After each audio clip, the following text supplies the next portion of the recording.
بعض لوگ یہ غلط ایک تعبیر کرتے ہیں کہ جب مینا کا دن جو ہے وہ جمعے کے دن آ جائے تو وہ حج اکبر ہوتا ہے. یہ ہمارے مشہور ہے. صرف کلمہ پڑھنے سے مسلمان کا اسلام باقی نہیں رہتا، بلکہ اس کے ساتھ ساتھ اقامت صلاح اور ایتاء الزکاۃ اس کے لیے لازم ہے. صحابہ نے جب فارس پر فتح حاصل کی اور روم پر فتح حاصل کی تو وہاں عیسائی بھی رہتے تھے اور وہاں یہودی بھی رہتے تھے، بلکہ فارس میں مجوسی بھی رہتے تھے. کسی سے یہ نہیں کہا گیا کہ تم یا تو علاقہ چھوڑ دو یا مسلمان ہو جاؤ. کہ اگر کوئی مشرک، کوئی کافر، چاہے اس کے قتل کے احکامات ہی کیوں نہ جاری ہو گئے ہوں، اگر وہ پناہ مانگ لے تو آپ اس کو پناہ دے دیجیے. اللہ رب العالمین قرآن مجید تو کیا کہہ رہا ہے؟ کلام اللہ. یعنی جو میں سن رہا ہوں وہ اللہ کا کلام ہے. تو اس آیت میں بڑی وضاحت کے ساتھ قرآن مجید کو اللہ کا کلام قرار دیا گیا کہ تمام سورتوں کے شروع میں جو بسم اللہ ہے وہ اللہ کے رسول صلی اللہ علیہ وسلم نے لکھوائی ہے اور پڑھی ہے. اس لیے ہمیں بسم اللہ سورت کے شروع میں پڑھنی چاہیے. قرآن مجید کسی کافر کو سنانے میں یا قرآن مجید کسی کافر کو دینے میں کوئی حرج نہیں. یعنی یہ علماء نے اس آیت سے استدلال کیا کہ اگر قرآن مجید کا نسخہ کسی کو دے دیا جائے اس شرط کے ساتھ کہ وہ اس قرآن مجید کی اہانت نہ کرے، اس کی توہین نہ کرے. وَلَقَدْ يَسَّرْنَا الْقُرْآنَ لِلذِّكْرِ فَهَلْ مِن مُدَّكِرٍ. آج انشاءاللہ ہم سورہ التوبہ سے آغاز کر رہے ہیں. یہ سورت جو ہے وہ قرآن مجید کی 9ویں سورت ہے اور ترتیب کے لحاظ سے، اور جو قرآن مجید کی 7 بڑی سورتیں ہیں، 7 طوال، جن کے بارے میں مسند احمد میں حدیث موجود ہے کہ من اخذ 7 طوال فهو حبر، کہ نبی صلی اللہ علیہ وسلم فرمایا کہ جس نے 7 بڑی سورتیں لے لی، یعنی اس نے ان کو سمجھ لیا اور ان پر عمل کر لیا، تو وہ حبر ہے، یعنی اس امت کا سب سے بڑا عالم ہے. تو ان میں 7 صورتوں میں جو اختتام ہو رہا ہے وہ سورہ انفال پر ہو رہا ہے. سورہ البقرہ سے لے کے سورہ انفال تک یہ 7 صورتیں مکمل ہو جاتی ہیں. بعض علماء نے اس میں سورہ التوبہ کو بھی شامل کیا ہے. یعنی سورہ التوبہ جو ہے وہ بھی سورۃ الانفال کے 7ویں صورت بن جائے گی. بعض نے صرف سورہ التوبہ کو لیا ہے، سورہ انفال کو نہیں لیا ہے. اور وجہ اس کی یہ ہے کہ سورہ التوبہ بڑی اہم صورت ہے اور اس کے اندر اللہ رب العالمین نے بہت سے احکامات جہاد کے بارے میں اور مشرکین مکہ کے بارے میں، یا جو ایک مشرکین کا ویسے حکم ہے اس کے حوالے سے ذکر کیے. اس کے علاوہ اس میں اللہ تعالیٰ نے منافقین کے بارے میں کافی تفصیلی گفتگو فرمائی. پھر اسی طرح اور کچھ احکامات ہیں جو ہمارے روزمرہ کے معاملات ہیں، جو ہمارا کیلنڈر ہے یا ہمارا زکوٰۃ کا جو ایک سسٹم ہے، اس کو بھی اللہ رب العالمین نے اس صورت میں بیان فرمایا. انشاءاللہ اس صورت میں تمام موضوعات پر اللہ کے حکم سے بات ہوگی. اس سورہ کی جو ہے وہ علماء نے تقریباً 8 نام ذکر کیے ہیں، لیکن سب سے مشہور جو نام ہے وہ 2 نام ہیں. ایک ہے التوبہ، اور التوبہ آپ جانتے ہیں کہ توبہ کا معنی ہے توبہ کرنا یا توبہ قبول کرنا. اس کا نام التوبہ اس لیے رکھا گیا کیونکہ اس میں 3 صحابہ جو غزوہ تبوک پر نہ جا سکے تھے بغیر کسی وجہ کے، وہ نہیں گئے، تو اللہ رب العالمین نے ان کے بارے میں بڑے سخت احکامات نازل فرمائے اور تقریباً 50 دن تک ان کا بائیکاٹ کیا گیا، اور اس کے بعد پھر ان کی توبہ قبول کی گئی. تو ان کا تذکرہ چونکہ اس صورت میں موجود ہے، ان کی مناسبت سے اس کو سورہ توبہ کہا جاتا ہے. یا اس کا جو دوسرا نام مشہور ہے، بعض جو ہمارے عربی مصاحف ہیں جو سعودیہ وغیرہ سے پرنٹ ہوتے ہیں تو اس پہ سورہ البراءہ لکھا جاتا ہے. اس کو البراءہ، اس کا جو پہلا لفظ ہے سورت کا براءہ، اس سے یہ ہے. اور براءہ یہ عربی زبان کا لفظ ہے اور یہ ہمارے اردو میں بھی استعمال ہوتا ہے. براءت کا معنی ہے براءت کا اعلان کرنا، اعلان براءت جس کو ہم کہتے ہیں کہ جی میرا آپ سے کوئی تعلق نہیں ہے، اپنے تعلق کو ختم کرنے کا اعلان کرنا، یہ براءت اس کو کہتے ہیں. تو چونکہ اس صورت میں اللہ رب العالمین نے اپنا اور اپنے رسول صلی اللہ علیہ وسلم کا اعلان براءت فرمایا تھا مشرکین سے، اس لیے اس کو سورہ البراءہ بھی کہتے ہیں. سورت مدینہ میں نازل ہوئی اور اس کا نزول کا جو وقت ہے وہ 9 ہجری ہے، یعنی 9 ہجری میں یہ سورت نازل ہوئی. اور اس کا کچھ پس منظر ہمیں سمجھنا ضروری ہے اس سورت کو سمجھنے کے لیے. یہ آپ کے ذہن میں ہوگا انشاءاللہ کہ اللہ کے رسول صلی اللہ علیہ وسلم نے مکہ فتح فرمایا تھا 8 ہجری میں. 8 ہجری میں مکہ فتح ہوا. اور پھر آپ صلی اللہ علیہ وسلم نے وعلیکم السلام آپ صلی اللہ علیہ وسلم نے 8 ہجری میں رمضان کے مہینے میں آپ نے مکہ فتح کیا. لیکن اس سال حج نہیں کر سکے. نہ نبی صلی اللہ علیہ وسلم نے کیا, نہ ہی صحابہ نے کیا, کیونکہ اس کے بعد غزوہ حنین آ گیا تھا, غزوہ طائف آ گیا تھا, تو مختلف غزوات میں مصروفیت کی وجہ سے وہ حج نہ ہو سکا. اگلا سال جب آیا 9 ہجری کا, اس سے پہلے کئی واقعات ہو چکے تھے. حنین ہو چکی تھی, جو بنو ثقیف بنو حوازن بہت بڑی بڑی کمیونٹیز تھیں, بڑے بڑے قبائل تھے جو فتح ہو گئے تھے. طائف کا علاقہ فتح ہو چکا تھا.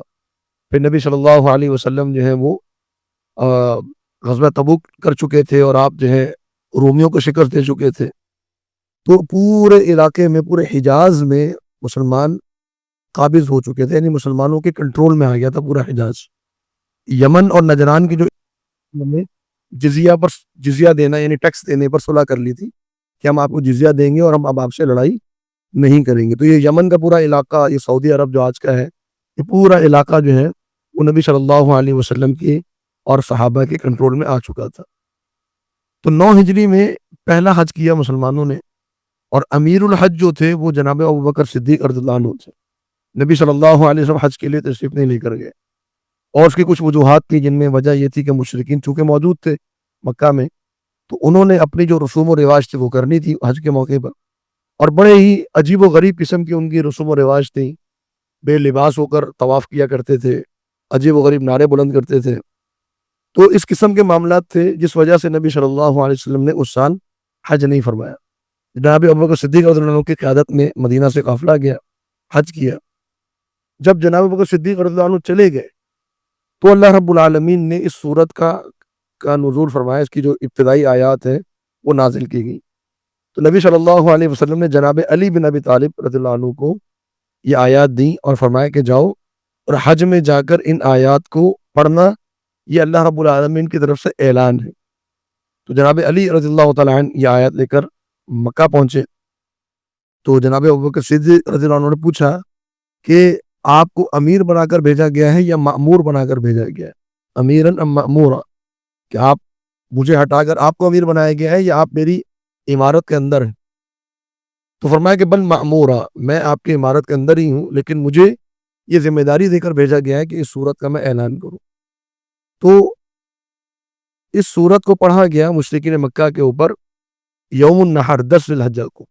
10 ذی الحجہ کو اس صورت کی جو ہے وہ تلاوت کی گئی, اور تمام مشرکین مکہ کو جو احکامات تھے وہ بتا دیے گئے اس کے حوالے سے. تو اس کی جو تفصیلات ہیں انشاءاللہ وہ آیات کے اندر ہم پڑھتے ہیں, اس سے مزید معنی ہمارے لیے واضح ہو جائے گا. اعوذ باللہ من الشیطان الرجیم. اب یہ سورت کا آغاز جو ہے وہ اعوذ باللہ سے ہو رہا ہے, اس میں بسم اللہ نہیں ہے. بسم اللہ اس میں نہیں لکھی گئی. کیوں نہیں لکھی گئی؟ اس سورت کے آغاز میں بسم اللہ کیوں نہیں ہے, اس کے حوالے سے علماء کی مختلف آراء ہیں. لیکن سب سے مناسب رائے تو یہی ہے کہ یہ چونکہ توقیفی معاملہ ہے, یہ اللہ رب العالمین کی طرف سے ہے, اللہ کا حکم ہے. اللہ نے جہاں بسم اللہ لکھی ہے وہاں ہم لکھیں گے, جہاں اللہ رب العالمین نے نہیں لکھی یا نبی صلی اللہ علیہ وسلم نے نہیں لکھوائی وہاں ہم نہ لکھیں گے نہ پڑھیں گے. اصل معاملہ تو یہی ہے. اب باقی حکمتیں اس کی بیان کی جا سکتی ہیں. ایک حکمت اس کی یہ بیان ہوئی کہ چونکہ سورہ انفال اور سورہ توبہ دونوں کا موضوع ایک جیسا ہے, جہاد کا موضوع ہے, تو لہذا ان کے درمیان میں بسم اللہ رکھ کے دونوں کو منقطع نہیں کیا گیا بلکہ تسلسل جوڑ دیا گیا. اس لیے اس کو سبع طوال میں انفال اور توبہ کو ایک ہی کاؤنٹ کیا جاتا ہے. ایک تو وجہ اس کی یہ بیان کی گئی. ایک وجہ یہ بیان ہوئی ہے کہ عرب میں ایک دستور تھا کہ جب کسی سے معاہدہ ہو جاتا کسی قوم سے, قبیلے سے, اور پھر اس معاہدے کو توڑا جاتا, تو جب معاہدے کو توڑا جاتا اور جو تحریر لکھی جاتی اس میں شروع میں بسم اللہ نہیں لکھا جاتا تھا. تو چونکہ اس میں اللہ رب العالمین نے جو مشرکین سے معاہدہ ہوا تھا اس معاہدے کو ختم فرما دیا, اس لیے اس کے آغاز میں بسم اللہ نہیں لکھی گئی. یہ بھی ایک جو ہے وہ قول یا رائے ہے علماء کی. لیکن جیسا کہ میں نے عرض کیا کہ سب سے مناسب بات یہی ہے کہ جہاں معاملہ ہو اللہ رب العالمین کے حکم کا وہاں ہم بسم اللہ پڑھیں گے, اور جہاں نہ ہو وہاں ہم نہیں پڑھیں گے. اور اس سے یہ بھی معلوم ہو گیا کہ تمام صورتوں کے شروع میں جو بسم اللہ ہے وہ اللہ کے رسول صلی اللہ علیہ وسلم نے لکھوائی ہے اور پڑھی ہے، اس لیے ہمیں بسم اللہ سورت کے شروع میں پڑھنی چاہیے، اور درمیان میں چونکہ نہ لکھوائی گئی ہے نہ پڑھی گئی ہے تو لہٰذا ہم درمیان میں بسم اللہ نہیں پڑھیں گے۔ تو جہاں بسم اللہ لکھوائی گئی ہے پڑھی گئی ہے وہیں ہم پڑھیں گے، جہاں نہیں لکھوائی گئی ہے وہاں ہم نہیں پڑھیں گے۔ فرمایا کہ براءۃ من اللہ، اعلان براءت ہے اللہ تعالیٰ کی جانب سے، ورسول ہی، اور اللہ کے رسول صلی اللہ علیہ وسلم کی جانب سے، الی الذین، ان لوگوں کی طرف، عاہدتم، جن سے تم نے معاہدہ کیا، من المشرکین، جو لوگ مشرک ہیں، جن مشرکین سے تم نے معاہدہ کر لیا تھا ان سے اللہ اور اس کے رسول کی جانب سے اعلان برات، تو وہ معاہدہ جو ہے اب ختم کیا جا رہا ہے۔ فرمایا کہ فسیحو، پس تم چلو، فی الارض، زمین میں، اربعۃ اشہر، 4 مہینے، وعلموا، اور تم جان لو، انکم، بے شک تم لوگ، غیر معجز اللہ، اللہ رب العالمین کو عاجز نہیں کر سکتے، وان اللہ، اور بے شک اللہ تعالی، مخزی الکافرین، کافروں کو رسوا کرے گا۔ اس آیت میں اللہ تعالیٰ نے، اور جو گزشتہ آیت ہے اس میں تو واضح کر دیا کہ جو معاہدہ ہے وہ ختم ہو گیا۔ معاہدے سے مراد یہ ہے کہ جب 8 ہجری میں مکہ فتح ہوا رمضان میں، تو نبی صلی اللہ علیہ وسلم نے اہل مکہ کو امان دے دی تھی کہ تم امان سے ہو، تم امن سے رہ سکتے ہو، کسی کو جبرن جو ہے وہ اسلام قبول نہیں کرایا گیا، کسی کو بھی جبرن اسلام قبول نہیں کرایا گیا، اسلام قبول کرنا چاہو کرو، نہ کرنا چاہو نہ کرو، تو مکہ میں رہ سکتے ہو۔ تو 1 سال کا عرصہ ان کو دیا گیا تاکہ وہ مسلمانوں کے درمیان رہیں، ان کا رہن سہن دیکھے، ان کی تعلیمات کو دیکھ لے۔ پھر جب اگلا سال مکمل ہوا 9 ہجری کا، تو پھر اس میں ان کو 4 مہینے کی مہلت دے دی گئی، اب تمہارے پاس جو ہے وہ 4 مہینے کی مہلت ہے، اور 4 مہینے کی مہلت کے بعد تم نے یہ علاقہ خالی کر دینا ہے۔ 4 مہینے کی مہلت کے بعد تم نے یہ علاقہ خالی کر دینا ہے۔ یہ جو اعلان ہے، یہ جو حکم ہے، یہ صرف اور صرف مکہ اور آس پاس کی جو حرم ہے ان کا حکم تھا۔ ایسا نہیں ہے کہ یہ مسلمان جو ہے وہ کہیں پر بھی قابض ہوں تو وہ اگر فتح حاصل کرے تو فتح حاصل کرنے کے بعد اہل شہر سے یہ کہیں، ان شہر کے رہنے والوں سے، علاقے سے، کہ جی آپ یا تو اسلام قبول کر لیں یا علاقہ چھوڑ کے چلے جائیں۔ ایسا معاملہ ہر علاقے میں نہیں ہے، یہ معاملہ خاص تو کیا گیا، یہ عرب کے اندر کیا گیا، کیونکہ عرب کی پوری جو ایک جزیرہ عرب تھا، اور خصوصاً جو مکہ کا علاقہ تھا، جو حرم مکہ تھا، اس کے بارے میں یہ وضاحت کر دی گئی کہ اب مشرکین جو ہے وہ مکہ کے اندر نہیں رہ سکتے، ان کو مکہ چھوڑ کے جانا پڑے گا، اور باقی جو ریاستیں، چونکہ سارے قبائل وہ مسلمان ہو چکے تھے، تو ان کو بھی جو ہے وہ یا تو اسلام قبول کرنا پڑے گا یا پھر ان کو جزیرہ عرب چھوڑ کے جانا پڑے گا۔ تو یہ اعلان کیا گیا 9 ہجری کے اندر۔ تو اس سے یہ استدلال نہیں لیا جا سکتا، یا یہ ہم ایک جنرل حکم نہیں لے سکتے کہ مسلمان کہیں پر بھی فتح حاصل کریں تو فتح حاصل کرنے کے بعد اہل علاقہ سے یہ کہیں کہ یا تو مسلمان ہو جاؤ یا علاقہ چھوڑ کے چلے جاؤ، اور نہ ہی مسلمانوں نے ایسا کیا۔ صحابہ نے جب فارس پر فتح حاصل کی اور روم پر فتح حاصل کی تو وہاں عیسائی بھی رہتے تھے اور وہاں یہودی بھی رہتے تھے، بلکہ فارس میں مجوسی بھی رہتے تھے۔ کسی سے یہ نہیں کہا گیا کہ تم یا تو علاقہ چھوڑ دو یا مسلمان ہو جاؤ، بلکہ بیت المقدس کو جب فتح کیا گیا تو اس میں یہودیوں کی عبادت گاہ بھی موجود تھی اور عیسائیوں کی عبادت گاہ بھی موجود تھی، اور ان کو اپنی عبادت گاہوں میں عبادت کرنے کا اختیار دیا گیا۔ تو یہ احکام جو تھے یہ صرف مکہ میں خصوصاً، اور باقی جو جزیرہ عرب تھے خاص طور پہ جو مسلمان ہو چکے تھے اور چند ایک مشرک رہ گئے تھے، ان کے لیے یہ اعلان تھا۔ اور آگے فرمایا کہ وَأَذَانٌ، اور اعلان ہے، من اللہ، اللہ کی جانب سے، ورسول ہی، اس کے رسول صلی اللہ علیہ وسلم کی جانب سے، الی الناس، لوگوں کی جانب، یوم الحج الاکبر، حج اکبر کے دن۔ کیا اعلان ہے کہ ان اللہ، بے شک اللہ رب العالمین، بریء، وہ بری ہے، من المشرکین، مشرکین سے، ورسولہ، اور اس کا رسول بھی بری ہے مشرکین سے، اللہ بھی بری ہے اور مشرکین سے اس کا رسول بھی بری ہے۔ اچھا، یہاں ایک نقطہ بیان کر دوں اعراب کے تعلق سے۔ بعض لوگ یہ اس بات کو، کی اہمیت کو نہیں سمجھتے کہ قرآن مجید میں جو اعراب ہے اس کو ذرا غور فکر سے پڑھنا چاہیے۔ اگر میں یہاں پر پڑھ دوں ورسولہ، اس کا معنی بالکل تبدیل ہو جائے گا۔ اس کا معنی یہ ہو جائے گا کہ اللہ رب العالمین بری ہے مشرکین سے اور اس کے رسول سے بھی بری ہے۔ یہ اللہ مشرکین سے بھی بری ہے اور رسول سے بھی بری ہے، لیکن اصل میں اس کا اعراب کیا ہے؟ ورسولہ، یعنی اس کا معنی کیا ہوگا کہ اللہ بری ہے مشرکین سے اور اس کا رسول بھی بری ہے. ٹھیک ہے. فَإِن تُبْتُمْ، بس اگر تم توبہ کر لو، فَهُوَ خَيْرٌ لَكُمْ، تو یہ توبہ تمہارے لیے سب سے بہترین. وَإِن تَوَلَّيْتُمْ، اور اگر تم پھر جاتے ہو، فَاعْلَمُوا، تو تم جان لو، أَنَّكُمْ غَيْرُ مُعْجِزِ اللَّهِ، بے شک تم اللہ کو عاجز نہیں کر سکتے. وَبَشِّرِ الَّذِينَ كَفَرُوا، اور آپ وبشر اور خوشخبری دے دیجئے الذین کفروا، کافروں کو، بعذاب علیم، دردناک عذاب کی. تو یہاں پر یہ اعلان کر دیا گیا. اب اس آیت میں دو باتیں ہیں. ایک بات تو یہ کہ اعلان کیا گیا حج اکبر کے دن. تو حج اکبر سے کیا مراد ہے؟ حج اکبر سے مراد ہے حج، اور حج اکبر کے مقابلے میں آتا ہے حج اصغر. تو حج اصغر سے مراد ہے عمرہ.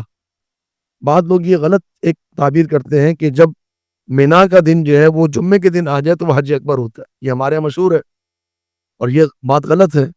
حج اکبر جو ہوتا ہے وہ حج اکبر حج ہی کو کہتے ہیں. حج اکبر عرفات کے دن کو نہیں کہتے. حج اکبر کا دن جو کہلاتا ہے وہ یوم النحر ہے، قربانی کا دن جو 10 ذی الحجہ ہوتا ہے، وہ حج اکبر کا دن ہے. ٹھیک ہے. اور حج اصغر سے مراد، یعنی حج اصغر کیا ہوگا پھر؟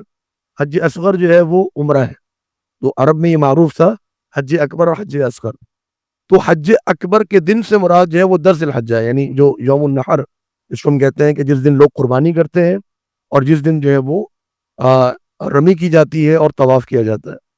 تو جناب علی رضی اللہ عنہ فرماتے ہیں کہ نبی صلی اللہ علیہ وسلم نے مجھے 4 چیزیں کا اعلان دے کر بھیجا اور ہم نے مینا کے دن ان 4 چیزوں کا اعلان کیا. پہلی چیز یہ کہ کوئی بھی شخص بیت اللہ کا بے لباس ہو کر طواف نہیں کرے گا. پہلے تو اس چیز پر پابندی لگا دی گئی کیونکہ مشرکین میں یہ عام رواج تھا. دوسرا یہ اعلان کر دیا گیا کہ جن لوگوں کے ساتھ معاہدہ ہے ان کو اب 4 مہینے کی مہلت دی جا رہی ہے کہ 4 مہینے کے اندر اندر وہ اپنا جو ہے وہ یا تو اسلام قبول کر لیں، فَإِن تُبْتُمْ فَهُوَ خَيْرٌ لَكُمْ، توبہ کر لو، اسلام کی طرف آ جاؤ تو بہترین ہے، تم رہ سکتے ہو، یا پھر جو ہے وہ یہ علاقہ چھوڑ کے چلے جائیں. پھر اسی طریقے سے ایک اعلان یہ کیا گیا، تیسرا اعلان، کہ آج کے بعد اگلے سال سے کوئی مشرک حج نہیں کرے گا. کوئی مشرک بھی اس کو حج کے لیے آنے کی اجازت نہیں ہے. تو مشرک اور کافر کے حرم مکہ میں داخلے پر پابندی لگا دی گئی.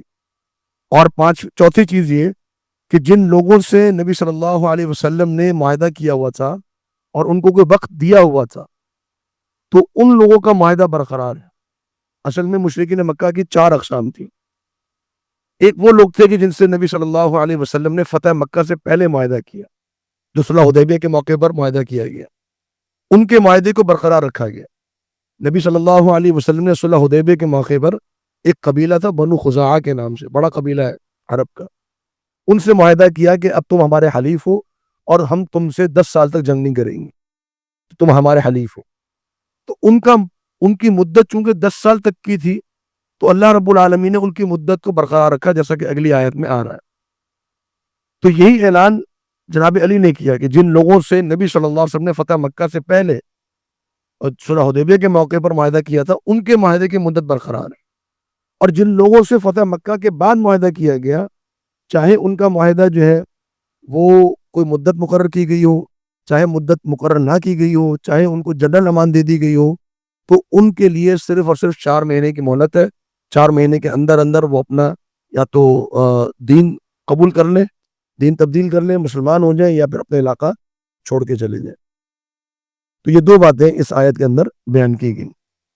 اگلی آیت میں فرمایا کہ الا الذین، مگر وہ لوگ، عاہدتم، جن سے تم نے معاہدہ کیا، من المشرکین، مشرکین میں سے، ثم، پھر، لم ینقصوکم، لم نہیں، ینقصوکم، انہوں نے کمی کی تم سے، شیئن، کچھ بھی، یعنی انہوں نے اپنے معاہدے میں کوئی کمی نہیں کی، ولم یظاہروا، اور نہیں انہوں نے حملہ کیا، علیکم، تم پر، احدن، کسی ایک نے، فاتموا، کسی ایک کی مدد کی، ولم یظاہروا، اور نہ ہی انہوں نے مدد کی، علیکم، تمہارے خلاف، احدن، کسی ایک کی، فاتموا، تو تم مکمل کرو، الیہم، ان کی جانب، عہدہم، ان کے معاہدے کو، الی مدتہم، ان کی مدت تک، ان اللہ، بے شک اللہ رب العالمین، یحب المتقین، محبت فرماتا ہے ان لوگوں سے جو تقوی اختیار کرتے ہیں. تو اب اس آیت میں رب العالمین نے ایک اور قسم کو بیان فرمایا کہ جن سے نبی صلی اللہ علیہ وسلم نے فتح مکہ سے پہلے معاہدہ کیا تھا، ان کے بارے میں فرمایا کہ ان کی مدت برقرار رہے گی، جو کہ تقریباً 10 سال تھی. یعنی صلح حدیبیہ جب ہوا، صلح حدیبیہ ہوا 6 ہجری میں، تو فرمایا کہ اب تمہاری جو ہے وہ مدت برقرار ہے، 16 ہجری تک تمہیں جو ہے وہ مدت تمہاری موجود ہے. لیکن اس سے پہلے ہی یہ بنو خزاعہ جو تھے، یہ سب کے سب جو ہے وہ نبی صلی اللہ علیہ وسلم کی وفات سے پہلے مسلمان ہو چکے تھے، تو سب پورا عرب جو ہے وہ مسلمان ہو گیا تھا. تو ان کی مدت جو ہے وہ برقرار رکھے گی. اب جب مدت گزرے گی تو اس کے بعد کیا کیا جائے گا؟ فَإِذَا انسَلَخَ، فَإِذَا پس جب انسلخ گزر جائیں الاشہر الحرم حرمت والے مہینے، فَاقْتُلُوا تو تم قتل کرو المشرکین مشرکین کو، حیث وجدتموہم جہاں بھی تم ان کو پاؤ، وخذوہم اور ان کو پکڑو، واحصروہم اور ان کا محاصرہ کرو، وقعدوا اور تم بیٹھو لہم ان مشرکین کے لیے، کل مرصد، مرصد کہتے ہیں جو گھات کی جگہ ہوتی ہے، یا انسان بیٹھ کے انتظار کرتا ہے اپنے شکار کا، شکار گاہ بھی جس کو ہم کہتے ہیں. تو تم ان کے لیے مختلف چوکیوں پر بیٹھو اور ان کو تم پکڑو اور ان کو تم قتل کرو. فَإِن تابوا پس اگر یہ توبہ کر لیں، وَأَقَامُوا الصَّلَاةَ اور نماز قائم کر لیں، وَآتَوُا الزَّكَاةَ اور زکوٰۃ ادا کر دیں، فَخَلُّوا تو تم چھوڑ دو سبیلہم ان کا راستہ، ان اللہ بے شک اللہ رب العالمین غفور بہت بخشنے والا ہے، رحیم بہت رحم کرنے والا ہے. اس آیت میں اللہ رب العالمین نے 3 معاملات بیان فرمائے. پہلا معاملہ یہ کہ حرمت والے مہینے گزر جائیں. حرمت والے مہینے جو ہیں وہ دین اسلام میں 4 مہینے ہیں، جن میں اگر ترتیب سے دیکھا جائے تو محرم، پھر رجب، پھر ذوالقعدہ اور پھر ذوالحجہ.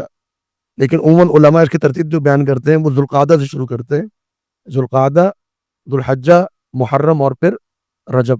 تو یہ 4 مہینے حرمت والے بنتے ہیں. اب یہاں حرمت والے مہینے سے مراد کیا ہے؟ یہ ایک مختلف آراء ہیں علماء کی، کیونکہ اعلان کیا جا رہا ہے 10 ذوالحجہ کو، اعلان کیا جا رہا ہے 10 ذوالحجہ کو، تو ذوالحجہ کے 20 دن یہ ہو گئے، اور اس کے ذوالحجہ کے بعد آ رہا ہے محرم کا مہینہ، تو محرم کے اگر 30 دن لگا لیے جائیں تو یہ کل بنتے ہیں 50 دن. جبکہ اوپر بیان کیا گیا کہ 4 مہینے کی مہلت ہے، 4 مہینے کی مہلت میں دن بنتے ہیں 120. اور اگر یہاں پہ دیکھا جائے کہ حرمت والے مہینے گزر جائے تو پھر ان کا شکار کرنا ہے، ان کو قتل کرنا ہے. تو یہاں سے کیا مراد ہے؟ علماء کی رائے یہ ہے کہ یہاں پر حرمت والے مہینوں سے مراد وہ معروف حرمت والے مہینے نہیں ہیں، وہ محرم، رجب، ذوالقعدہ، ذوالحجہ وہ مراد نہیں ہے، بلکہ یہاں مراد ہے وہ 4 مہینے جو ترتیب سے آ رہے ہیں.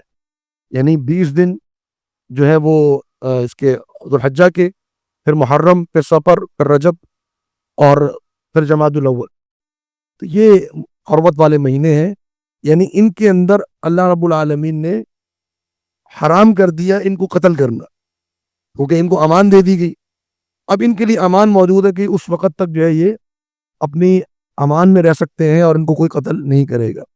تو 4 مہینے ترتیب کے ساتھ، 4 مہینے ترتیب کے ساتھ جو تقریباً 120 دن بنیں گے، اس لحاظ سے تقریباً 10 جمادی الاول جو ہے یہ 4تھے مہینے کا اختتام ہے. تو اس وقت تک ان کو مہلت ہے، اور اس کے بعد پھر ان کے لیے حکم کیا دیا گیا، جو دوسرا حکم اس آیت میں دیا گیا کہ ان مشرکین کو قتل کرنا ہے، ان مشرکین کو قتل کرنا ہے. اگر ہم تاریخ میں دیکھیں تو کسی بھی مشرک کو قتل نہیں کیا گیا، 4 مہینے کی مہلت تھی، تو مشرکین تقریباً تمام کے تمام انہوں نے اسلام قبول کر لیا. کوئی ایسا نہیں بچا کہ جس نے اسلام قبول نہ کیا ہو اور اس کو جو ہے وہ وہاں سے نکل کے جانا پڑا ہو مکہ میں. ایسی کوئی تاریخ کی روایت ہمیں نہیں ملتی ہے، ممکن ہے ہو، لیکن روایات کے اندر، احادیث کے اندر ایسا کوئی معاملہ نہیں ملتا ہے. تو تقریباً تمام لوگ جو ہیں وہ مسلمان ہو گئے تھے. اب اسلام لانے کی جو شرط لگائی گئی، وہ جو اہم بات ہے، تیسری بات اس آیت میں جو ذکر ہوئی، وہ یہ ہے کہ توبہ کر لیں، یعنی اسلام لے آئیں. پھر کیا اسلام لانا کافی ہے؟ نہیں، فرمائے اقاموا الصلاۃ وآتوا الزکاۃ، اقامت صلاۃ اور ایتاء الزکاۃ، اس کی بھی شرط رکھی گئی. یہ نہیں کہ صرف کلمہ پڑھ لیا، اب اگر نماز نہیں پڑھ رہے یا زکوٰۃ نہیں دے رہے تو تم نے ان کو کچھ نہیں کہنا. نہیں، اسلام کے لیے یہاں پر 3 شرطیں لگائی گئی. تابو یعنی کلمہ پڑھ لیں، پھر نماز بھی قائم کریں اور زکوٰۃ بھی ادا کریں.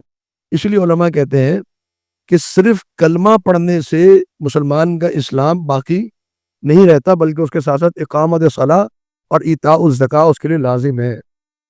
اقامت صلاح اور ایتاء الزکاۃ کے بغیر کسی مسلمان پر ظاہری اسلام کے احکامات نافذ نہیں کیے جائیں گے، اور اس کے بارے میں احادیث بھی بڑی واضح ہیں۔ احادیث کے اندر بھی اس کی بڑی صراحت موجود ہے۔ نبی صلی اللہ علیہ وسلم نے تفصیل کے ساتھ بیان فرمایا کہ العہد الذی بیننا وبینہم الصلاۃ، ہمارے ان کے درمیان جو فرق ہے وہ نماز کا فرق ہے۔ تو نماز کی بڑی اہمیت ہے جو اللہ رب العالمین نے بیان فرمائی۔ تو ایمان کی بقا کے لیے اقامت الصلاۃ یہ شرط ہے، اور ایتاء الزکاۃ بھی شرط ہے، اور یہی بات اللہ رب العالمین نے چند آیات کے بعد دوبارہ بیان فرمائی۔ تو یہ احکامات تھے جو جنرل تمام لوگوں کے لیے دے دیے گئے۔ اس کے بعد اللہ رب العالمین نے کچھ ایکسیپشن ذکر کی، کچھ استثناء ذکر کیے۔ فرمایا کہ وَإِنْ أَحَدٌ، اور اگر کوئی ایک من المشرکین، مشرکین میں سے، استجارک، پناہ طلب کرے آپ سے، فَأَجِرْهُ، تو آپ اس کو پناہ دے دیجئے، حتیٰ یہاں تک کہ یسمع، وہ سن لے، کلام اللہ، اللہ تعالیٰ کے کلام کو، ثم، پھر ابلغہ، آپ پہنچا دیجئے اس کو، مأمنہ، اس کے امن کی جگہ پر، ذالک، یہ، بأنہم، اس لیے کہ بے شک یہ لوگ، قوم، ایسی قوم ہے، لا یعلمون، جو علم نہیں رکھتے ہیں۔ اس آیت میں اللہ رب العالمین نے جو باتیں ذکر فرمائی، اگر ان کو ہم دیکھیں تو ترتیب کے ساتھ 3 باتیں ہیں جو اس آیت میں بیان ہوئی۔ ایک بات یہ کہ اگر کوئی مشرک آپ سے پناہ مانگے تو اس کو پناہ دے دیجیے، یعنی اسلام پناہ کے اوپر توجہ دلاتا ہے کہ اگر کوئی مشرک، کوئی کافر، چاہے اس کے قتل کے احکامات ہی کیوں نہ جاری ہو گئے ہوں، اگر وہ پناہ مانگ لے تو آپ اس کو پناہ دے دیجیے۔ اور پناہ کون دے سکتا ہے؟ نبی صلی اللہ علیہ وسلم کا فرمان ہے کہ مسلمانوں کا اگر کوئی عورت، مسلمانوں کی کوئی عورت، وہ بھی اگر کسی مشرک اور کافر کو پناہ دے دے تو گویا کہ تمام مسلمانوں نے اس کو پناہ دے دی۔ یعنی ایک فرد مسلم کی پناہ دینا بھی تمام پورے اسلامی ریاست کی طرف سے پناہ تصور کی جائے گی۔ تو یہ اسلام کے اندر پناہ کا ایک کانسیپٹ ہے، ایک تصور ہے کہ اس قدر ایک مسلمان کی قول کی، اس کی زبان کی اہمیت ہے کہ اگر کسی مسلمان نے کسی کو زبان دے دی کہ بھائی آپ میری حفاظت میں، آپ گھر میں اطمینان سے رہیں، آپ کو کوئی ہاتھ نہیں لگائے گا، اگر اس مسلمان نے اس کافر سے کہہ دیا، چاہے وہ کافر ایسا کیوں نہ ہو جس کے قتل کے آرڈر جاری ہو گئے ہوں، اسلامی ریاست اس مسلمان کی زبان کا اعتبار کرتے ہوئے اس کو کچھ نہیں کہے گی ایک وقت تک، جب تک اس کی پناہ موجود ہے۔ ایک صحابیہ جناب ام ہانی رضی اللہ تعالی عنہ، صحیح بخاری کی حدیث ہے، وہ فتح مکہ کے بعد نبی صلی اللہ علیہ وسلم کے پاس آئیں اور کہا اللہ کے رسول صلی اللہ علیہ وسلم، میں نے فلاں ابن فلاں، وہ مختلف اس کے نام ذکر کیے گئے، یعنی ایک شخص تھا، اس کو میں نے پناہ دے دی، اور یہ وہ شخص تھا جس کے بارے میں نبی صلی اللہ علیہ وسلم نے احکامات جاری کر دیے تھے کہ اس کو قتل کر دیا جائے۔ نبی صلی اللہ علیہ وسلم نے اسلامی لشکر کو حکم دے دیا تھا کہ فتح مکہ کے باوجود بھی یہ شخص کہیں ملے اس کو قتل کر دینا۔ ابن حبیرہ کے نام آتا ہے، مختلف اس کے نام ذکر کیے جاتے ہیں۔ تو جناب ام ہانی کہتی ہیں کہ میں نے ان کو پناہ دے دی، اور میرا جو بھتیجا ہے علی، وہ یہ کہہ رہا ہے، یعنی علی بن ابی طالب، وہ یہ کہہ رہا ہے کہ میں تو قتل کروں گا۔ تو نبی صلی اللہ علیہ وسلم نے فرمایا، ام ہانی، جس کو آپ نے پناہ دے دی ہے نا، اس کو ہم نے بھی پناہ دے دی، یعنی ایک عورت کی پناہ بھی ہمارے لیے کافی ہے۔ تو یہ معاملہ شریعت نے رکھا، تو پناہ دے دی۔ اب پناہ دینے کا مقصد کیا ہے؟ یہ دوسری بات، وَحَتَّى يَسْمَعَ کلام اللہ، یہاں تک کہ وہ کلام اللہ کو سن لے۔ اور کلام اللہ سے مراد کیا ہے؟ کلام اللہ سے کیا مراد ہو سکتا ہے؟ قرآن مجید۔ اللہ رب العالمین قرآن مجید کو کیا کہہ رہا ہے؟ کلام اللہ، یعنی جو میں سن رہا ہوں وہ اللہ کا کلام ہے۔ تو اس آیت میں بڑی وضاحت کے ساتھ قرآن مجید کو اللہ کا کلام قرار دیا گیا۔ اب اس کلام کے باوجود بھی، اب اللہ کا کلام یہ تو نہیں نا کہ وہ اللہ کو سن لے، اللہ کو تو کوئی نہیں سن سکتا۔ اللہ کا کلام وہ کس سے سنے گا؟ کسی انسان سے سنے گا، کسی صحابی سے سنے گا، اللہ کے رسول صلی اللہ علیہ وسلم کی زبان سے سنے گا، نہیں کسی مخلوق کی زبان سے سنے گا نا۔ تو مخلوق کی زبان سے سننے کے باوجود بھی اللہ رب العالمین نے اس کو کلام اللہ ہی قرار دیا۔ تو چاہے آواز ہماری ہو لیکن الفاظ اللہ رب العالمین کے ہیں، تو یہ اللہ کا کلام ہے۔ تو جو لوگ اللہ کا کلام اس کو نہیں مانتے، ان کو غور کرنا چاہیے اس آیت کا انکار کرنے کی بنیاد پر وہ کہاں کھڑے، اس حوالے سے ان کو غور کرنا چاہیے۔ تو وضاحت کے ساتھ قرآن مجید کو اس آیت میں اللہ کا کلام قرار دیا گیا۔ اور پھر آخری بات جو اللہ تعالیٰ نے فرمائی کہ ذالک بأنہم قوم لا یعلمون، یہ ایسی قوم ہے جن کو علم نہیں ہے، پھر زیادہ ضروری ہے کہ ان کو علم دیا جائے، ان کو شعور دیا جائے، ان تک اس بات کو پہنچایا جائے۔ تو قرآن مجید کسی کافر کو سنانے میں یا قرآن مجید کسی کافر کو دینے میں کوئی حرج نہیں، یعنی یہ علماء نے اس آیت سے استدلال کیا کہ اگر قرآن مجید کا نسخہ کسی کو دے دیا جائے اس شرط کے ساتھ کہ وہ اس قرآن مجید کی اہانت نہ کرے، اس کی توہین نہ کرے، اگر ہمیں پتہ ہے کہ یہ شخص قرآن مجید کی توہین نہیں کرے گا بلکہ پڑھے گا، اس کو سمجھنے کی کوشش کرے گا، تو قرآن مجید اس کے ہاتھ میں دیا جا سکتا ہے اور اس کو پڑھایا بھی جا سکتا ہے اور سنایا بھی جا سکتا ہے۔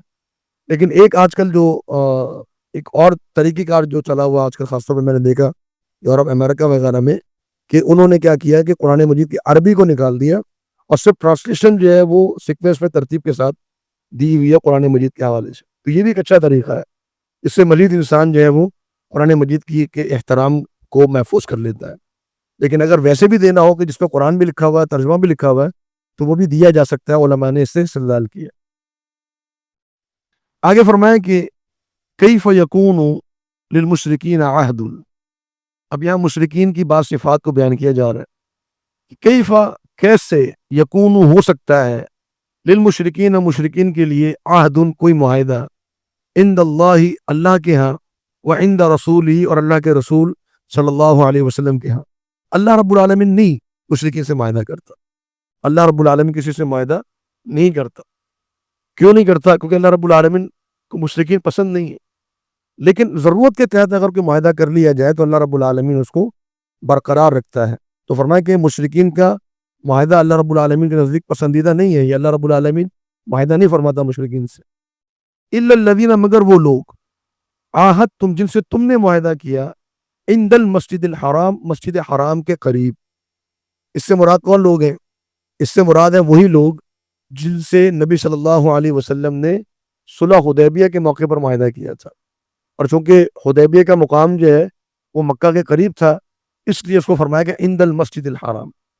اور یہ علماء کی اس سے یہ بھی استدلال ہے کہ پورے مکہ کو اللہ رب العالمین نے المسجد الحرام قرار دیا، پورے مکہ کو اللہ رب العالمین نے المسجد الحرام قرار دیا۔ اس کا مطلب یہ کہ جو پورا مکہ ہے، جو حرم ہے، اس کا حکم مسجد حرام کی طرح کا ہی ہے۔ تو فرمایا کہ فمستقاموا، جب تک وہ سیدھے رہیں، لکم، تمہارے لیے، فاستقیموا، تو تم بھی سیدھے رہو، لہم، ان کے لیے۔ ان اللہ، بے شک اللہ رب العالمین، یحب المتقین، متقین سے محبت فرماتا ہے۔ آپ دیکھیے کہ اس آیت میں بھی اللہ رب العالمین نے یحب المتقین فرمایا، اور پیچھے بھی ہم نے ایک آیت پڑھی جس میں فرمایا یحب المتقین۔ اور دونوں آیات میں ایک بات کامن ہے، اور وہ ہے معاہدے کی پاسداری، معاہدہ مکمل کرنا، معاہدہ نہ توڑنا۔ تو معاہدہ کرنے والا اصل میں جو معاہدہ پورا کر رہا ہے وہ متقین ہے۔ متقین کی صفت ہے کہ جب کسی کو زبان دے دے تو اس زبان پہ پورے اترتے ہیں، اس معاہدے کو پورا کرتے ہیں۔ اور دونوں جگہوں پر اللہ رب العالمین نے ان کو متقین قرار دیا اور ان کے اس عمل کو محبت کا سبب قرار دیا، کہ اللہ رب العالمین ان سے محبت فرماتا ہے کیونکہ یہ لوگ اپنے معاہدے کو پورا کرتے ہیں، چاہے ان کا نقصان ہی کیوں نہ ہو رہا ہو، اور چاہے ان کی جو ہے وہ عزت میں حرف ہی کیوں نہ آ رہا ہو، لیکن وہ اپنے معاہدے کو پورا کرتے ہیں۔ تو جب تک یہ تمہارے لیے معاہدے کو پورا کرے، تم بھی ان سے معاہدے کو مکمل کرو۔ آگے ان کی ایک صفت بیان فرمائی مشرکین کی، فرمایا کیفا، کیسے ان کے ساتھ معاہدہ ہو سکتا ہے، وَإِن يَظْهَرُوا، اور اگر یہ غالب آ جائیں، علیکم، تم پر، لا يرقبوا، تو یہ نہیں رعایت کریں گے، فیکم، تمہارے معاملے میں، الا ولا ذمہ، الن کا معنی قرابت، ولا ذمہ، اور ذمہ کا معنی معاہدہ یا عہد و پیمان، یہ تمہارے معاملے میں کسی رشتہ داری اور کسی عہد و پیمان کی پاسداری نہیں کریں گے، اس کی رعایت نہیں کریں گے، خیال ہی نہیں کریں گے اس کا۔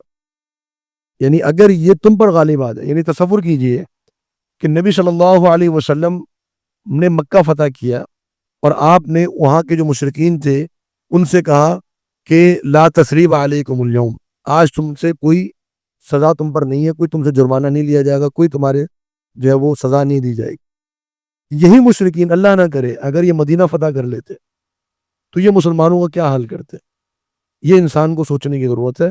اور اللہ رب العالمین نے یہاں پر یہی بات ارشاد فرمائی کہ اگرچہ تم ان کے رشتہ دار ہی کیوں نہ ہوتے، اور اگرچہ یہ تمہارے ساتھ انہوں نے کتنے معاہدے کیوں نہ کیے ہوتے، اگر یہ تم پر غالب آ جاتے تو یہ ذرہ برابر بھی تمہارے ساتھ رعایت نہ کرتے۔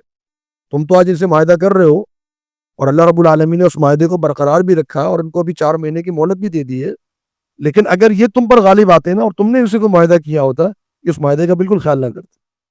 وَيُرْضُونَكُمْ، یہ تمہیں راضی کرتے ہیں، بِأَفْوَاهِهِمْ، اپنی زبانوں کے ساتھ، اپنے منہ کے ساتھ، منہ سے باتیں کرتے ہیں تمہیں راضی کرنے کے لیے، وَتَأْبَى قُلُوبُهُمْ، ان کے دل انکار کرتے ہیں، یعنی یہ زبانی کلامی تمہیں خوش کرنے کی کوشش کرتے ہیں، دل میں تم سے بڑا بغض رکھتے ہیں، دل کے اندر تمہارے خلاف نفرت بھری ہوئی ہے۔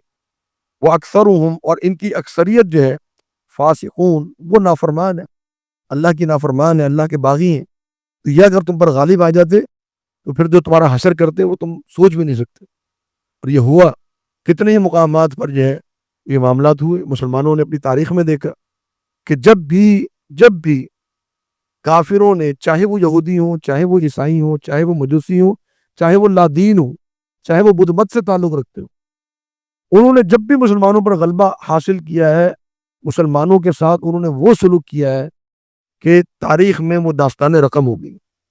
چاہے وہ آپ بیت المقدس کی فتح لے لیں، جب مسلمانوں نے بیت المقدس فتح کیا تو ایک خون کا قطرہ بیت المقدس میں نہیں بہایا گیا، عیسائیوں کو امان دی گئی، ان کی مسجد تعمیر کی گئی، یہودیوں کو امان دی گئی، یہودی حالانکہ ان کی جو عبادت گاہ تھی وہ توڑ دی گئی تھی، عیسائیوں کی عبادت گاہ توڑ دی تھی، جناب عمر نے ان کے لیے جگہ خاص فرمائی یہاں پر یہودیوں کی عبادت گاہ تعمیر ہونی چاہیے، ان کو عبادت گاہ تعمیر کر کے دی گئی بیت المقدس میں۔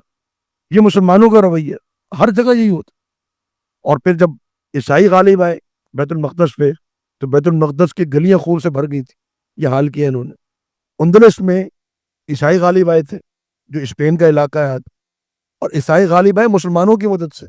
مسلمانوں کو انہوں نے کہا کہ جو ہمارے ساتھ مل جائے گا اور یہ غرناطہ کے دروازے کھلوا دے گا وہ ہماری امان میں۔ تو جب دروازے کھل گئے تو انہوں نے مسلمانوں کے ساتھ جو سلوک کیا، وہ یورپ کے اندر میرا خیال ہے اس سے زیادہ کوئی خون ریزی نہیں کی ہوگی عیسائیوں کی تاریخ میں، جو اندلس میں کی گئی مسلمانوں کے ساتھ، اور جو سزائیں دی گئی ان کو، نام و نشان مٹا دیا مسلمانوں کا وہاں سے، اندلس سے۔ اور یہی معاملہ ہر جگہ پر ہوا، ہندوؤں نے، سکھوں نے جو پاکستان کی یہ تقسیم کے وقت جو کیا مسلمانوں کے ساتھ، کیا حالات کی، اور یہی معاملہ جو ہے وہ تاتاریوں نے کیا مسلمانوں کے ساتھ۔ سقوط بغداد میں تاتاریوں نے مسلمانوں کو پناہ دے دی تھی، امن دے دیا تھا، دروازے کھول دو، ہم تمہارے ساتھ کوئی برا برتاؤ نہیں کریں گے۔ جب دروازے کھول دیے تو بغداد کا جو حشر کیا انہوں نے، پوری کوئی گلی خون سے خالی نہیں تھی، اور ساری کتابیں انہوں نے جلا دی مسلمانوں کی، پوری عمارتیں جلا دی، پورا شہر راکھ کا ڈھیر بنا کے وہاں سے نکلے۔ تو یہ مسلمانوں کے ساتھ ان کا سلوک ہوتا ہے، اور آج ہمارے نظروں کے سامنے فلسطین کے حوالے امریکہ نے جو عراق میں کیا، جو افغانستان میں کیا، دغا بازی کر کے مسلمانوں کو اپنے ساتھ ملا کے، کشمیر میں جو مسلمانوں کے ساتھ ہو رہا ہے، برما میں جو ہو رہا ہے، اس کے باوجود بھی مجھے حیرت ہوتی ہے ان لوگوں کے اوپر کہ جو ان لوگوں کو نرم دل اور جو ہے وہ ہیومن رائٹس والے سمجھتے ہیں کہ یہ لوگوں کے حقوق کے تحفظ کے ضامن ہے۔ کیسی بے وقوفی ہے، ان کی تاریخ بھری ہوئی ہے، ان کے آباء و اجداد ہی تھے نا جن کی نسلوں نے ہمارے ساتھ یہ سلوک کیا، اور آگے بھی ان کا یہ معاملہ چلتا رہے گا۔ تو ابھی بھی اگر کسی کے دل میں یہ خیال اور گمان موجود ہے کہ یہ بڑے جو ہے وہ لوگوں کے ہمدرد ہیں اور انسانیت والے ہیں، ہیومینٹی ان کے اندر بڑی جو ہے نا وہ خیال کرتے ہیں، اس کا کچھ نہیں۔ یہ جتنے بھی ادارے انہوں نے بنائے ہوئے فلسطین کے معاملے میں سب فیل ہو گئے۔ تو بہرحال یہ ایک داستانیں ہیں جس کے اللہ رب العالمین نے یہاں پر اشارہ فرمایا کہ اگر یہ تم پر غالب آ جائے تمہارے اندر بالکل رتی برابر بھی تمہاری رعایت نہیں کریں گے۔ اشتروا بآیات اللہ، انہوں نے خرید لیا اللہ کی آیات کے بدلے ثمنا قلیلا، تھوڑی قیمت، یعنی انہوں نے اپنی آخرت بیچ دی اور دنیا خرید لی۔ آخرت بیچ دی انہوں نے، اللہ کی آیات سن رہے ہیں، اس کے باوجود بھی اس کا پرواہ نہیں کی انہوں نے، اور انہوں نے اس کے بدلے میں شرک اور کفر کی صورت میں دنیا خرید لی اور اپنی آخرت کو بیچ دیا۔ فصدوا عن سبیلی، اور پھر انہوں نے روکا اللہ کے راستے سے، صرف کفر پر اکتفا نہیں کیا کہ چلو کفر کر دیا، اپنا میرا ذاتی عمل ہے، اللہ نہ کرے کوئی شخص کافر ہو گیا، اب کافر ہونے کے بعد ایسا نہیں کہ کفر پہ ٹھہر گیا، دوسروں کو بھی کافر بنا رہا ہے، دوسروں کو بھی اس کی طرف لے کے جا رہا ہے اور اہل ایمان کے راستے میں روڑے اٹکا رہا ہے۔ وَإِنَّهُمْ سَاءَ، بے شک برا ہے وہ، ما كانوا يعملون، جو کچھ بھی یہ لوگ عمل کر رہے ہیں، ان کے جو اعمال ہیں وہ بدترین اعمال ہے۔ کافروں کے اعمال کا معاملہ یہی ہوتا ہے۔ لا يرقبون فی مؤمن، یہ نہیں خیال کرتے ہیں مومن کے معاملے میں الا ولا ذمہ، نہ ہی رشتہ داری کا نہ ہی عہد و پیمان کا، واولئک، اور یہی لوگ ہیں، ہم یہی ہیں، المعتدون، صحیح حقیقی زیادتی کرنے والے اور ظلم کرنے والے یہی لوگ۔ اہل ایمان ظلم نہیں کرتے، مسلمانوں کے بارے میں بڑا مشہور کیا ہوا ہے یہ تو بربریت کرتے ہیں، بربرک ہے، اور یہ ہے وحشیانہ سلوک کرتے ہیں، اور ان کے اندر تو یہ معاملات۔ مسلمانوں کی تاریخ میں تو انسانیت کے وہ اسباق ہیں کہ انسانوں کے سامنے اگر آئیں، لوگوں کے سامنے آئیں تو ان کو پتہ چلے کہ انسانیت کہتے ہیں کس کو ہے۔ اور ان کی جو سفاکیت کی داستانیں ہیں اور ہولناک جو مناظر ہیں تاریخ میں وہ بھرے ہوئے ہیں۔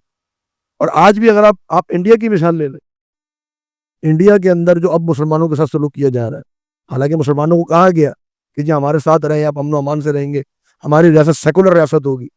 اب وہ سیکولرزم ختم ہو چکا، اب ہندوازم آ گیا۔ پچھلے دنوں کی بات ہے، بابری مسجد ختم کر کے وہاں پہ جو مندر تعمیر کیا گیا، کروڑوں مسلمانوں کے سامنے ہوا نا یہ معاملہ، تو کہاں گی وہ ان کے معاہدے اور جو ان کے جو وعدے تھے مسلمانوں سے؟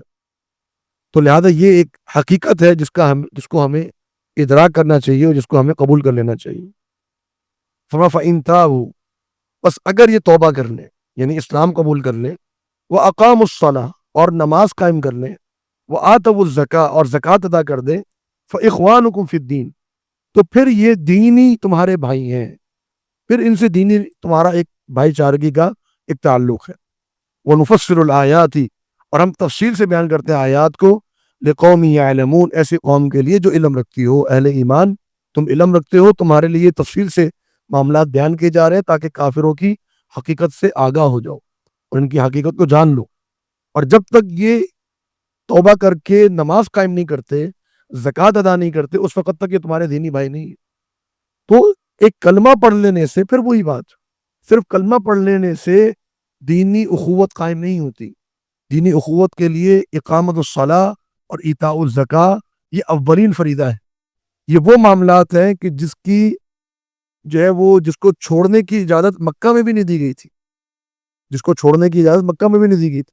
حالانکہ مکہ کے اندر اور بہت سے معاملات میں نرمی برتی گئی، احکامات نہیں نازل کیے گئے، لیکن اقام الصلاۃ اور ایتاء الزکوٰۃ، ایتاء الزکوٰۃ کے بارے میں اگرچہ علماء کی اختلاف ہے کہ وہ مکہ میں فرض ہوا یا مدینہ میں ہوا، لیکن اقام الصلاۃ پہ اتفاق ہے مکہ میں نازل ہوا، اس میں بھی ان کو اجازت نہیں دی گئی۔ تو لہذا اس کا اہتمام کرنا چاہیے۔ اور ہمارے یہاں جو یہ بہت زیادہ اس کے اندر جو سستی دکھائی جاتی ہے اقامت الصلاۃ کے تعلق سے، کتنے نوجوان ہیں نماز ہی نہیں پڑھتے، نماز پڑھتے ہی نہیں ہے، نماز میں تعلق ہی نہیں، چھوڑ کے بیٹھے ہوئے، اور گھروں کے اندر بے نمازیوں کی جو ہے وہ لائنیں لگی ہوتی ہیں، باپ بیٹے کو نہیں اٹھا رہا، بھائی بھائی کو نہیں اٹھا رہا، نمازوں کی پرواہ نہیں ہے، ہفتے میں کبھی ایک دن پڑھ لی تو پڑھ لی، جمعہ پڑھ لیا تو پڑھ لیا، کبھی جمعہ بھی نہیں پڑھتے، ایسے ایسے لوگ ہیں جمعہ بھی نہیں پڑھتے۔ کس قدر جو ہے وہ خوفناک معاملات ہیں اقامت الصلاۃ کے تعلق سے، اس کا اہتمام کرنا چاہیے۔ اور یہی آیت ہے کہ جس سے جناب ابوبکر صدیق رضی اللہ عنہ نے استدلال کیا تھا کہ جو زکوٰۃ ادا نہیں کرتے اور زکوٰۃ کے منکر ہیں وہ دائرہ اسلام سے خارج ہے، تو لہذا میں ان کے خلاف جہاد کروں گا، اور جناب ابوبکر صدیق نے اپنے دور میں ان کے خلاف جہاد بھی فرمایا۔ آگے فرمایا کہ وَإِن نَكَثُوا، اور اگر یہ توڑ دے، ایمانہم، اپنے قسموں کو، من بعد عہدہم، اپنے معاہدہ کرنے کے بعد، وَطَعْنُوا فِي دِينِكُمْ، اور وہ الزام تراشی کرے تمہارے دین کے معاملے میں، فَقَاتِلُوا، تو تم لڑائی کرو، أَئِمَّةَ الْكُفْرِ، کفر کے ان اماموں سے، انہم، بے شک یہ لوگ، لا ایمان لہم، ان کے لیے کوئی قسمیں نہیں ہیں، لعلہم ینتہون، تاکہ یہ لوگ باز آ جائیں۔ تو اس آیت میں اللہ رب العالمین نے دو قسم کے کافروں کا ذکر کیا، ایک وہ لوگ جو معاہدہ کر کے مسلمانوں سے غداری کریں، اور دوسرے وہ لوگ جو مسلمانوں کے دین کے بارے میں تانے مارے، جو طنز کریں مسلمانوں کے دین کے بارے میں۔ تو نبی صلی اللہ علیہ وسلم نے ان دونوں قسم کے کافروں کو اپنی زندگی میں بھی نہیں چھوڑا تھا، بہت سے کافروں کو معاف کیا، لیکن ایسے کافر جو توہین کرتے ہوں، گستاخی کرتے ہوں، ان کو نبی صلی اللہ علیہ وسلم نے نہیں چھوڑا۔ کعب بن اشرف یہودی، حالانکہ وہ مدینہ میں نہیں تھا، مدینہ سے باہر رہتا تھا، اس کو قتل کرنے کے لیے بھیجا۔ اسی طریقے سے ایک ابو رافع ایک یہودی تھا جو نبی صلی اللہ علیہ وسلم کی اور صحابہ کے بارے میں بدگوئی کیا کرتا تھا اور تانے مارا کرتا تھا، اس کو بھی نبی صلی اللہ علیہ وسلم نے نہیں چھوڑا۔ اسی طرح جب آپ مکہ میں داخل ہوئے تو آپ نے 5 افراد کے نام لیے کہ فلانے فلانے فلانے کو قتل کر دو۔ ان میں سے ایک شخص ایسا تھا، 2-3 افراد تو ایسے تھے کہ جو دین اسلام کے بارے میں بد کلامی کیا کرتے تھے، ان کو نبی صلی اللہ علیہ وسلم نے نہیں چھوڑا۔ اور ایک شخص ایسا تھا جو مسلمان ہونے کے بعد مرتد ہو گیا۔ اب مرتد ہونے کے بعد عبداللہ بن ابی صخر اس کا نام تھا، مرتد ہونے کے بعد اس نے چند مسلمانوں کو نقصان بھی پہنچایا۔ تو نبی صلی اللہ علیہ وسلم نے جب مکہ میں داخل ہوئے فرمایا جہاں ملے قتل کر دو۔ اور صحیح بخاری کی حدیث ہے، ایک صحابی ہے نبی صلی اللہ علیہ وسلم کے پاس اور فرمایا اللہ کے رسول عبداللہ نے کعبہ کے غلاف کو پکڑا ہوا، کعبہ کا غلاف اس نے پکڑا ہوا، حرم کے اندر بیت اللہ میں کعبہ سے چمٹا ہوا ہے۔ نبی صلی اللہ علیہ وسلم فرمایا اقتلوہ، قتل کر دو اس کو۔